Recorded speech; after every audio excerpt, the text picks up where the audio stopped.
call the hotel manager.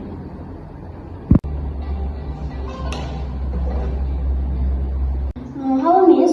Here there is a customer who want to complain. Okay, I will introduce you well. Okay.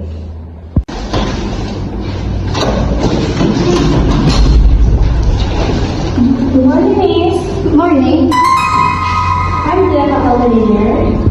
I'm sorry about the problem. Can you explain it?